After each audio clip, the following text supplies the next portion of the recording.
want to go over the rules real quick. There's not too many. It is no censorship, so you can say what you want. But please keep it under, 5 minutes or under. That's my main rule. And also, we can just read one poem at a time. We'll probably have two more rounds, and then head on out. But first up to the mic, he is a published poet. He has read all over the world. He is also a Barista regular. Please put your hands together for Pancho Mendoza.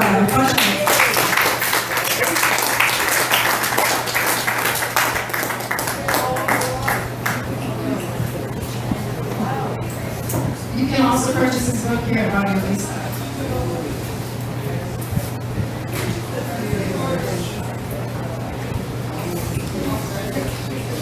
Muchas gracias.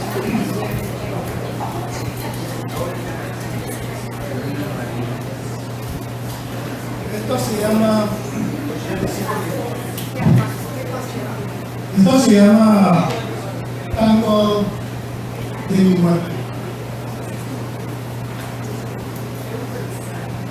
Pancho murió soñado. Imagina tu debilidad. Imagine your weakness. When you die, mientras te mueres.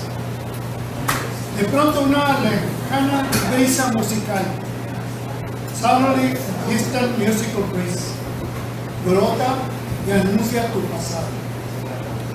Sprouts and announce your past. Y en cada suspiro relata una aventura.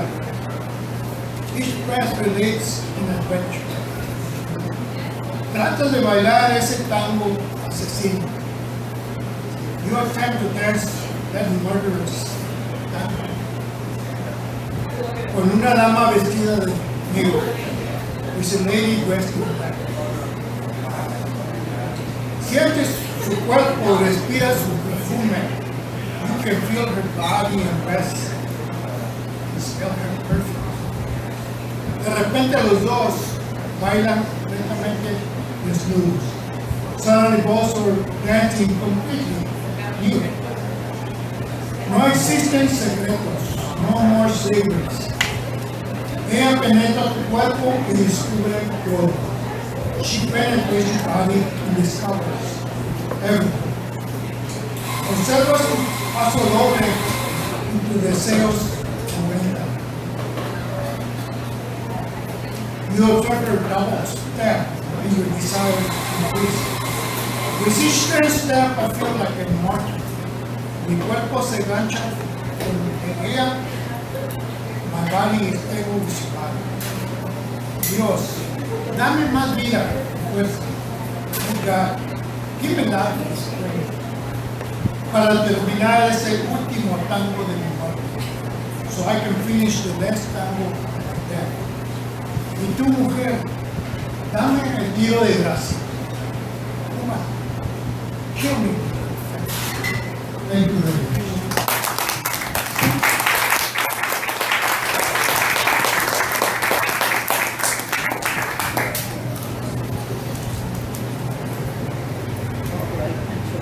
All right, thank you, Pancho. Next up tonight, please put your hands together for the wonderful Marilyn Keene, everyone.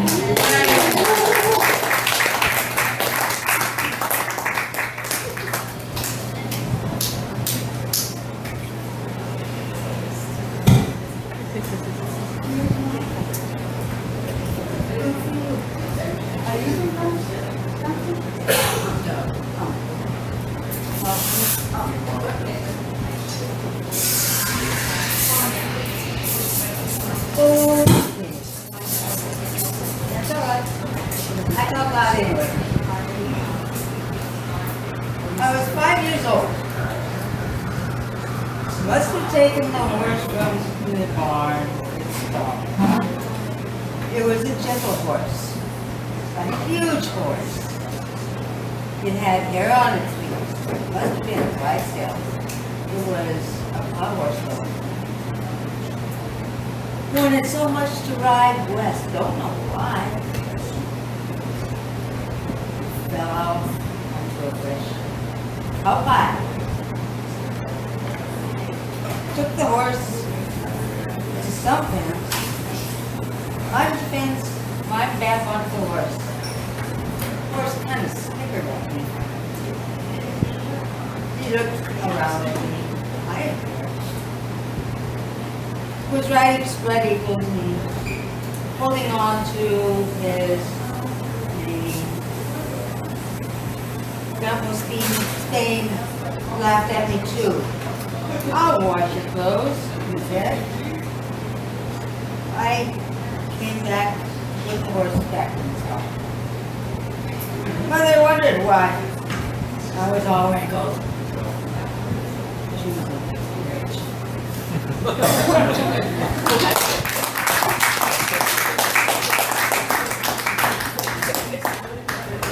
All right, thank you, Marilyn. Next up, we have Elijah 1. Everyone, put your hands together for Elijah.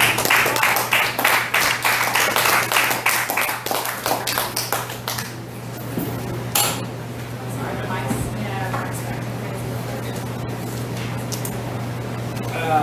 Well, I guess I've been thinking a lot about our dysfunctional society. Yeah. And how we all get programmed. I mean, by the time you're adult and educated, you don't notice it. But, you know, when you're a kid, you got to go through this whole process of socialization, becoming a responsible member of the society around you. I think somewhere around, you know, adolescence, when you give in and you realize that your childhood is over and now you got to learn about being an adult anyways. That's sort of what this poem is about. Not when you're 80. 80? Nice. Then you get to go back and like get it up. Something to look forward to. Well, this is for everyone except Maryland. Public education and religion, this is how we program the newcomers. Numbers and logos, this is how we keep the program alive. Incessantly inside our collective brains, triggering acquiescence and complicity. I don't even know how to say that word. Having thoughts will simply that are not all mine. The words arrive from unknown sources, irretrievable addresses, out of town, zip codes, TV news, and theories of science. Question everything was stenciled on the wall. Why? The stencil was scrawled nearby. In a meme I saw on Facebook, faces the first thing we recognize as we emerge from the anarchy into our own personal freedom of being alive. Noticing time comes much later with the introduction of numbers, I suppose, and progression, and phases, and history, and stone tools chipped to shape and fit and discard. Who's to say steel is superior to making your own or owning your home made out of tree branches, like the birds do and the squirrels. Some birds nest in the ground. Some birds build towers of clay and fly to and fro from the airport of mud. What's done is done. Here we are. I'm preaching my sermon and others are in the army. Focus on what is real. If you want to do something, enjoy the lifting up of your breath. In each breath, God is revealed, fathomless, fortunate, or take a number and wait in line for your turn to God.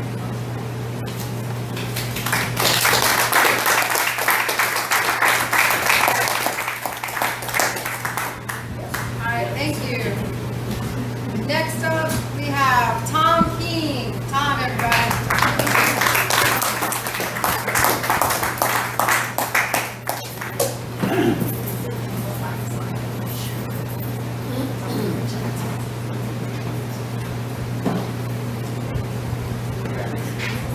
River of blood. It was the 1980s. With neither approval nor permission from we the people, our nation's CIA hired mercenaries, calling themselves Contras.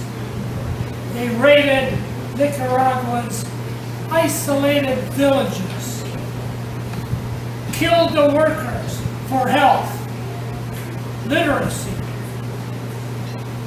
and terrorized the rest. One of them tells his story. We found the teacher, laid him in a newly dug ditch. Following orders, I plunged my trench knife into him till his screams and breathing stopped.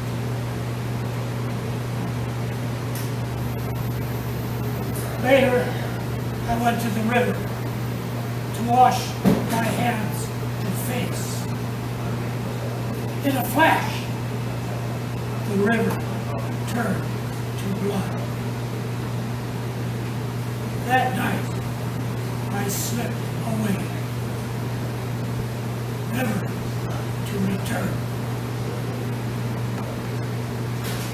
Imagine us, taxpayers, walking away from our Afghanistans, Iraqs, Vietnams, and their rivers of blood.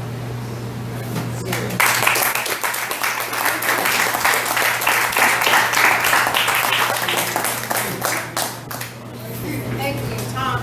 Next up, we have Esther L. Alvarado. Esther.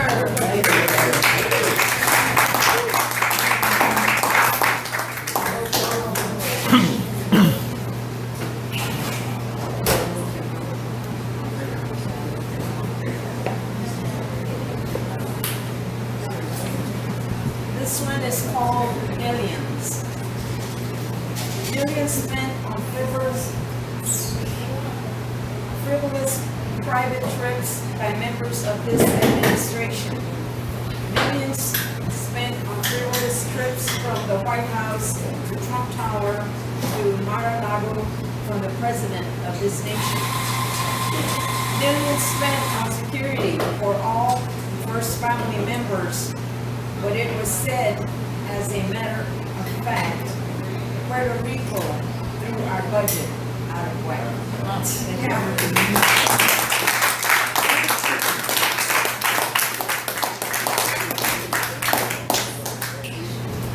Yeah, let's throw some more paper towels out. See if it helps. All right. I don't see Aaron. He's not here anymore. Next up, I don't see any of the job site. Is what's that here? For Travis, next up to the mic, please put your hands together for Travis.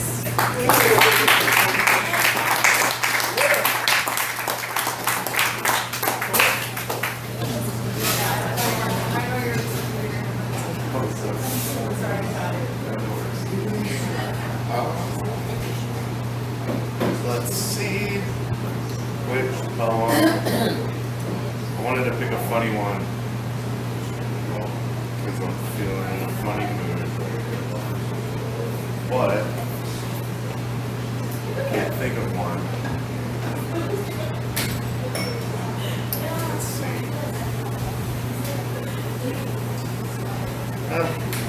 I do this one all the time, but I don't think I've been here in a while. So, alright. Have y'all ever been to Whataburger? Yeah. Y'all like Whataburger? Yes. I used to work at Whataburger a long time ago. I worked there for way too long, and now I don't like Whataburger. While I was there, I wrote this poem. We are gods of the grill. Order-taking orators, Nice. burger-building badasses. We are the unsung heroes of your taste buds. We are fast food restaurant employees. You want a burger with mustard, tomatoes, lettuce, no pickles, extra grilled onions? You got it, mister. You want large fries, extra crispy with no salt on them? We can do that. You want onion rings on your burger and mayonnaise on the side? Okay. You want to change your order once you pull around to the drive-thru window? No! I have already made your burger. You are going to eat it the way you ordered it, and you are going to like it. That's not what I'm gonna say. Because I'm a pussy. I'm gonna say, of course, sir or ma'am, let me fix that for you right away. And then I'm gonna go remake your burger. Because after all, this is my phone, right? I mean, I'm the one who made the mistake of assuming that you were a responsible adult, fully capable of deciding what you wanted to eat and ordering it correctly the first time. And don't you try and blame Milton for taking your order down wrong. He might just be 14, but he's a smart freaking 14-year-old, okay? No idea how his arms have grown numb from being tased by hot oil every time he drops your chicken strips down into the fryer. Or how many times he sliced open his hands from chopping up your lettuce, onions, and tomatoes, or how he can no longer smile at home because his face has grown so sore from feeding you his fake, happy bullshit. As if he is glad to see 30 of you walk in the door 15 minutes before closing time. You don't deserve Milton's smile. You don't deserve our service. Not at $8 an hour anyway. But you're gonna get it. 'Cause that's our job. To serve someone, to give them a part of yourself. So if you have any questions at all, let me answer them for you right now. No. We don't serve breakfast at 5 in the afternoon. I don't care if that other place does it all day now. Go there. Yes, I do possess the magical powers necessary to pry open your burger and pick out the tomatoes that you didn't want but ordered anyway. And no, I don't hate my job. I think I kind of like it. 'Cause I might just be the guy who makes your food. I'm the guy who makes your food. Now, would you like fries with that?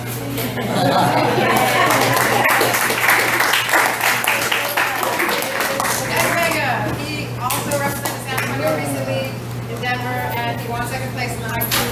And you guys won what? Third place. They won third place in group pieces in all the nation, representing San Antonio. So give it up for Eddie Vega. No pressure. I'll do all my haiku now. I wish. It's like a split more than that, right? Well, I had no. I lost. It's a death match, so you have to go head to head. So I came in second because I lost the last one in the final, and it's because I was running out of haikus. Like I had to make some up because I didn't have enough. So my lesson is next time I'm gonna come with a few more. All right, I wrote this poem about a street because I was boring. It's called Nogalitos. The South Side street sounds so sweet, reminding me of, well, pecans. But as I crack these shells, all I get are questions. Were there pecan trees all along the trail that flowed south from downtown toward the road to Laredo? Were they small then, too young to be nogales, or just too cute not to eco them? Did the first Southsiders lay in hammocks in their shade, cracking nuts and throwing shade at comadres caminando en la calle? Where did the abuelitos go? Uprooted by those planting roots along the road, pushed aside in the name of gentification? What did it sound like when the cracking stopped because the company wanted to leave the shellers penniless, by giving them a penny less per pound? And Eva Tonayuca led the workers in their walkout confronting police and paper shell politicos? All they wanted was the sweet taste of justice instead of bitter communistic accusations. Nogalitos. A.G. Picard pecans collects pecans and aluminum cans. Maria's Cafe served meatloaf on Thursday in case you're bored of carne guisada. The underpass is most appreciated at night, driving with the windows now down, the train passing over our heads. All of this I ponder. as Anthony Flores shows me the taco truck where I can get 5 de asada for $5.25, knowing that this street is probably the only one that remembers when the hair on his chinny chin chin was black. Nogalitos, I don't have to dig too far under your smooth surface to find sweetness.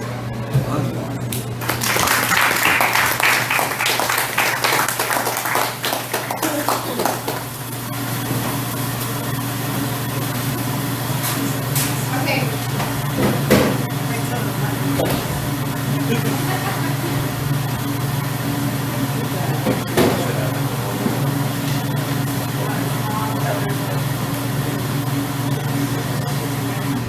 All right.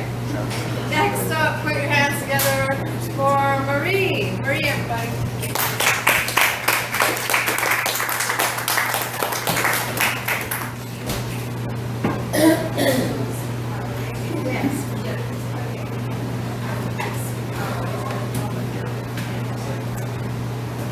Until we meet again. It's so easy to pretend you're still here, that your journey hasn't come to an end. I feel you near. I can get by a little bit longer on hopes and dreams, but then reality hits me. I pray it makes me stronger and I don't fall apart at the seams. I'm scared to forget all that we were and all that we meant. Down to my core, but what if I fail you? What if I already have? Show me a sign, give me a clue. Down my crooked path, I'll find my way to you until we meet again.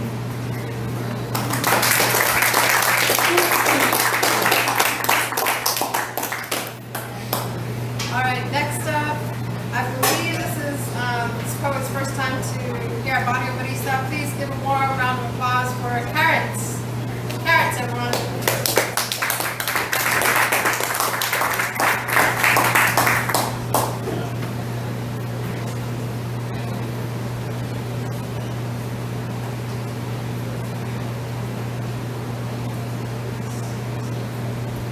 I have read this, and when I have read this, it's inspired me from people that come into my life.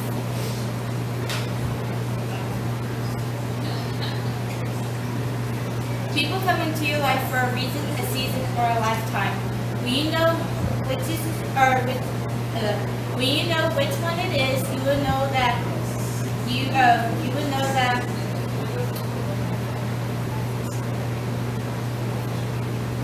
You will know that, or you will know what to do for that person. When someone comes into your life for a reason, it is usually to meet a need for your expression. They come to assist you for a difficult time, to prove for you the guidance and support, the aids of physical, emotional, and spiritual. They come to seem like God sent, and they are. They are there for a reason when you need them. And without any wrongdoing of your part or theirs, they will be gone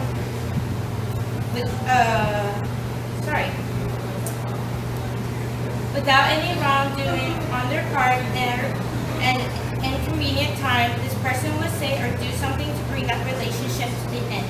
Sometimes they die, sometimes they walk away, sometimes they act up and force you to take a stand. But you must realize that our needs have been met, your desires have been filled, and their work has been done. The prayers you have sent have been answered, and now it's time to move on.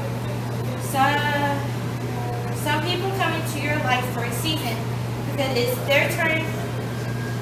Because it's your turn that have come to share the growth and the learn to live. They bring you an inspiration, or they bring you an expression of peace and laughter. They may also teach you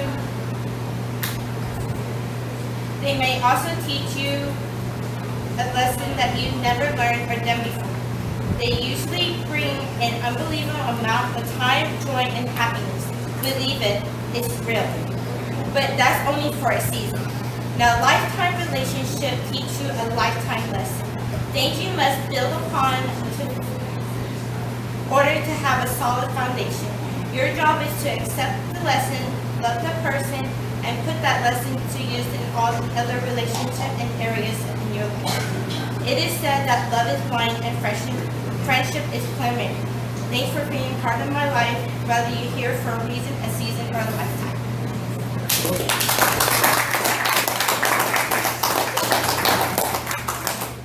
Thank you. All right, next up, do you guys want to go in the third round, or are you good after this? Does anybody want to make it? Okay, so our last poet for this evening is, please put your hands together and give a warm round of applause for Anthony B. Anthony.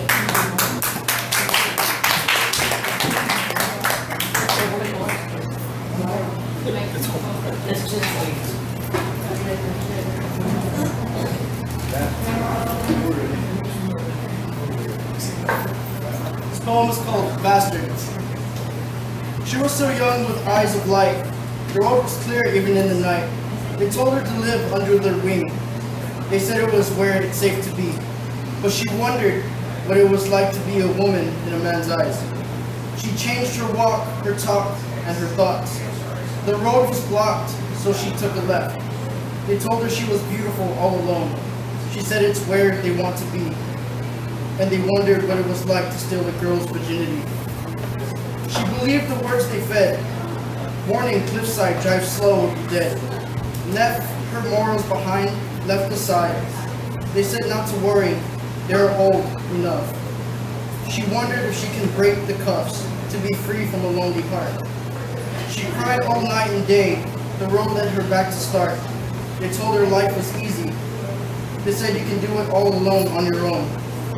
They left her when she was down, to be free from an unborn child. The bastard son, the only one who stayed. The bastard son, the one the devil made.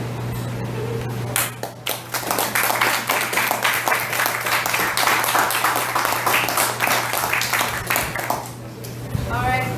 I want to thank all of you for coming out tonight. We will be here next month on the first Wednesday of the month, and that's going to be, let's see. Oh, it's the Los Muertos, November 2nd. So I know there's a lot going on that night, but you know, if you're regulars here, let's have our Dia de los Muertos celebration here at Barrio Barista, and I hope to see you all then. So all of you have a good night. Thank you so much. Thank you for those.